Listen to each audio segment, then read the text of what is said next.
The boat heading out from shore, loaded with miles of rubber tubing, represents a new line of attack at Lake Carmi, a pristine recreation spot surrounded by farmland and plagued by algae blooms for years. John Tucci, head of Michigan-based EverBlue Lakes, was hired to design a network of bubblers for the mucky bottom of this 35-foot deep lake. If we can keep oxygen down at the bottom throughout the summer, we'll shut down that phosphorus factory, stop that fertilizer from being released into the water, and prevent the algae blooms. It's the worst I've seen. In 2017, we saw thick mats of white, turquoise, and green scum form here. Dead fish washed up on shore. Experts said it was the result of years of phosphorus overloading, runoff from nearby roads and farmland. 2 years later, this custom-built aeration system is now in place.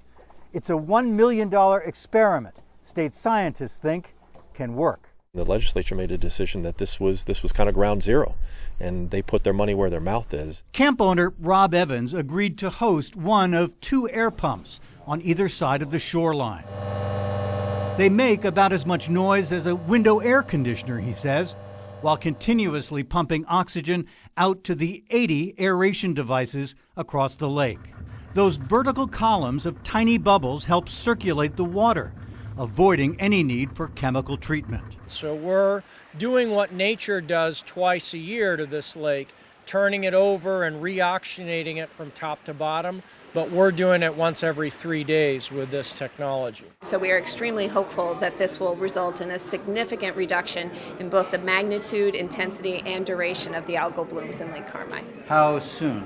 Well, the intention in turning it on at this time of year is that people should see those benefits this fall. Tucci thinks it might take a little longer than that, but the system's designed to remain here a decade, and coupled with aggressive land use management to stop phosphorus from running into the lake, no wonder anger and resentment has turned into optimism. We were out on the water this morning looking at the bubbles coming up. Today's a fantastic day for us here.